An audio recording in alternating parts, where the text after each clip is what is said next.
क्या आपने कभी सुना है कि भगवान भी बीमार सकते हैं? और सच में ऐसा हुआ था जब जगन्नाथ जी को तेज बुखार आया और पूरा मंदिर चिंतित हो गया। लेकिन सबसे बड़ा रहस्य तो तब हुआ जब एक साधारण भक्त की सच्ची भक्ति ने भगवान को ठीक कर दिया। कहते हैं भगवान जगन्नाथ अपने भक्तों के प्रेम से इतने बंध जाते हैं कि वे उनके लिए इंसानों जैसी लीलाएं करने लगते हैं। ऐसी ही एक अद्भुत कथा जुड़ी है भक्त माधव दास से। एक ऐसा भक्त जिसकी भक्ति में न दिखावा था न बड़ा ज्ञान, सिर्फ सच्चा प्रेम था। लेकिन आखिर ऐसा क्या हुआ कि स्वयं जगन्नाथ जी ने अपने भक्त को बुलाया, और क्यों आज भी पुरी में बीमार जगन्नाथ की परंपरा निभाई जाती है। आज की इस भावुक और रहस्यमय कथा में हम जानेंगे भक्त माधव दास और बीमार जगन्नाथ जी की वो कहानी जो सुनकर आज भी लोगों की आंखें नम हो जाती हैं। वीडियो को अंत तक जरूर सुनिएगा, क्योंकि आखिर में इस कथा का जो संदेश सामने आता है वो शायद आपकी भक्ति को हमेशा के लिए बदल दे। प्रिय भक्तों, चलिए शुरू करते हैं आज की यह कथा। ओडिशा की पवित्र भूमि, समुद्र की लहरों के बीच बसा एक दिव्य धाम जगन्नाथपुरी। ये सिर्फ एक मंदिर नहीं माना जाता, बल्कि वो स्थान माना जाता है जहां भगवान अपने भक्तों के साथ इंसानों की तरह रहते हैं। यहाँ भगवान जगन्नाथ, बलभद्र और सुभद्रा विराजमान हैं। लेकिन जगन्नाथ जी की सबसे अनोखी बात क्या है जानती हैं? वे सिर्फ पूजे नहीं जाते, बल्कि परिवार के सदस्य की तरह माने जाते हैं। उनके सोने का समय तय है, भोजन का समय तय है, यहाँ तक कि उनके आराम और स्वास्थ्य का भी ध्यान रखा जाता है। और यही कारण है कि जगन्नाथपुरी की परंपराएं बाकी मंदिरों से बिल्कुल अलग मानी जाती है। कहा जाता है भगवान जगन्नाथ अपने भक्तों के प्रेम से इतने प्रसन्न होते हैं कि वे कई बार उनके लिए नियम भी बदल देते हैं। इसी पुरी में रहते थे एक साधारण लेकिन महान भक्त माधव दास। माधव दास ना कोई बड़े विद्वान थे, ना कोई धनी व्यक्ति थे। वे बहुत साधारण जीवन जीते थे, लेकिन उनके पास एक चीज थी जो बड़े बड़े राजाओं के पास भी नहीं थी। उनकी थी निर्मल भक्ति। उनकी सुबह जगन्नाथ जी के नाम से शुरू होती और रात भी उसी नाम पर खत्म होती। कहती हैं वे भगवान को सिर्फ मूर्ति नहीं मानते थे, उनके लिए जगन्नाथ जी सच में जीवित थे। वे उनसे बात करते थे, अपनी परेशानियां बताते और हर खुशी उन्हीं के चरणों में समर्पित कर देते।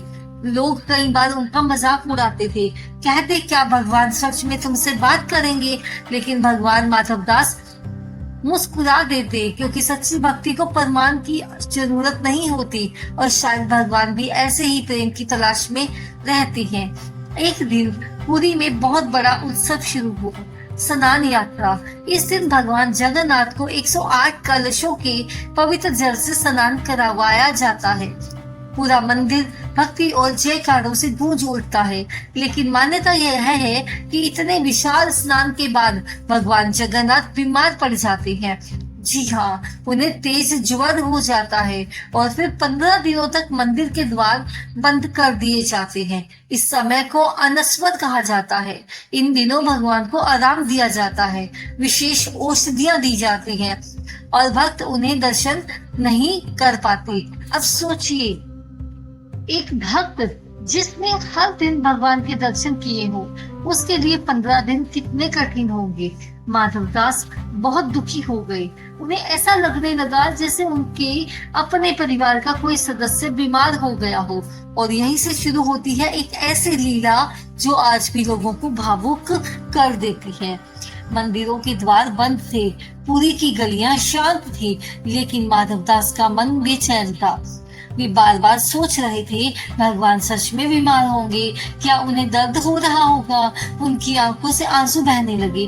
उस रात उन्होंने भोजन तक नहीं किया। वे बस जगन्नाथ जी का नाम लेते रहे और फिर आधी रात के समय कुछ अद्भुत हुआ। कहते हैं माधवदास को ऐसा महसूस हुआ जैसे उन्हें कोई पुकार रहा हो। उन्होंने आंखें खोली और सामने स्वयं जगन्नाथ जी खड़े थे।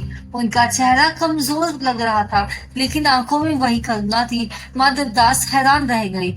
उनके शरीर में कंपन होने लगी। क्या सच में भगवान उनके सामने थे?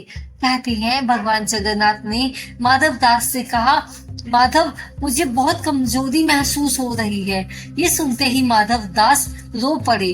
उन्होंने कहा, प्रभु, काश मैं आपका दर्द अपने ऊपर ले पाता। भगवान मुस्कुराए और बोले, तुम्हारा प्रेम ही मेरी सबसे बड़ी औषधि है। फिर माधव दास ने बहुत बड़ी श्रद्धा से भगवान के लिए जड़ी बूटियों का काढ़ा तैयार किया। जैसे कोई अपनी माँ अपने बीमार बच्चे की सेवा करती है, वैसे ही उन्होंने पूरी रात भगवान की सेवा की। कहते हैं उस समय माधवदास भूल चुके थे कि वे भगवान की सेवा कर रहे हैं। उन्हें सिर्फ इतना महसूस हो रहा था, उनका अपना कोई प्रिय बीमार है। और शायद यही सच्ची भक्ति होती है। जहाँ डर नहीं होता, सच्चा प्रेम वही होता है। सुबह होने लगी, तभी इस चमत्कार ने माधव दास की जिंदगी हमेशा के लिए बदल दी। सुबह होते ही पूरी मंदिर के द्वार खुलने की तैयारी होने लगी। पुजारियों ने नियमों के अनुसार भगवान की सेवा शुरू कर दी, लेकिन उस मंदिर के अंदर का वातावरण कुछ अलग था। कहते हैं भगवान जगन्नाथ का चेहरा पहले से अधिक शांत और प्रसन्न दिखाई दे रहा था, मानो उनका ज्वर उतर चुका हो। उधर माधवदास पूरी रात जागने के कारण थके हुए थे, लेकिन उनके चेहरे पर एक अलग सी शांति थी। वे चुपचाप मंदिर के बाहर बैठे थे। उन्हें लग रहा था शायद जो कुछ रात में हुआ वो सिर्फ एक सपना था। लेकिन तभी मुख्य पुजारी बाहर आए। उन्होंने माधवदास की ओर देखा और आश्चर्य से पूछने लगे, तुम रात में यहाँ आए थे क्या? माधवदास घबरा गए। उन्होंने कुछ नहीं कहा। तभी पुजारियों ने बताया, भगवान के पास वही औषधि और वही पात्र रखा मिला जो माधवदास अपने घर में उपयोग करते थे। ये सुनकर माधवदास की आंखों से बहने लगी। अब उन्हें समझ आ चुका था वो सपना नहीं था, स्वयं भगवान उनके घर आए थे। सोचिए, जिस भगवान के दर्शन के लिए लाखों लोग तरसते हैं, वो एक साधारण भक्त के प्रेम से बंधकर उसके घर चले गए। और शायद यही जगन्नाथ की सबसे बड़ी लीला है। वे भक्ति में भेद नहीं देखते, ना धन, ना पद, ना ज्ञान। उन्हें सिर्फ सच्चा प्रेम चाहिए। आज भी जगन्नाथपुरी में अनस्वर की परंपरा निभाई जाती है। स्नान यात्रा के बाद 15 दिनों तक भगवान के दर्शन बंद रहते हैं। कहा जाता है इन दिनों भगवान विश्राम करते हैं और औषधियां ग्रहण करते हैं। उन्हें विशेष जड़ी बूटियों से बना पेय दिया जाता है। और सबसे भावुक बात यह है कि भक्त आज भी उन दिनों भगवान को बीमार मानकर चिंता करते हैं। सोचिए, दुनिया में शायद ही कोई ऐसी परंपरा हो जहां भगवान को इंसानों की तरह बीमार माना जाता हो। लेकिन यही तो जगन्नाथ संस्कृति की खूबसूरती है। यहाँ भगवान दूध नहीं लगते, वे परिवार की तरह लगते हैं।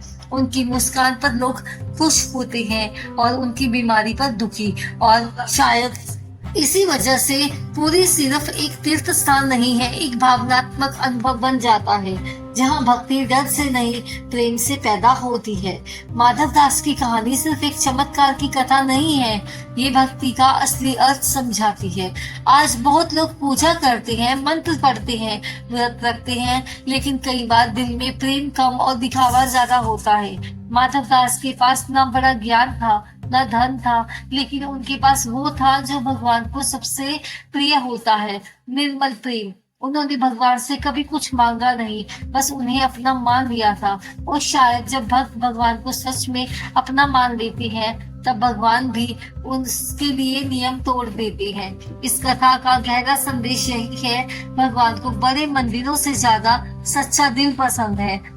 और जब भक्ति में स्वार्थ खत्म हो जाए तो वही प्रेम भगवान तक पहुंचता है। तो ये थी भक्त माधवदास और बीमार जगन्नाथ भगवान जी की वो भावुक कथा, जो हमें सिखाती है कि सच्ची भक्ति कैसी होती है।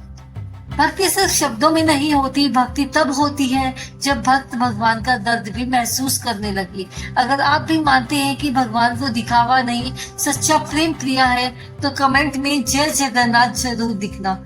वीडियो अच्छी लगी हो तो जरूर शेयर करना।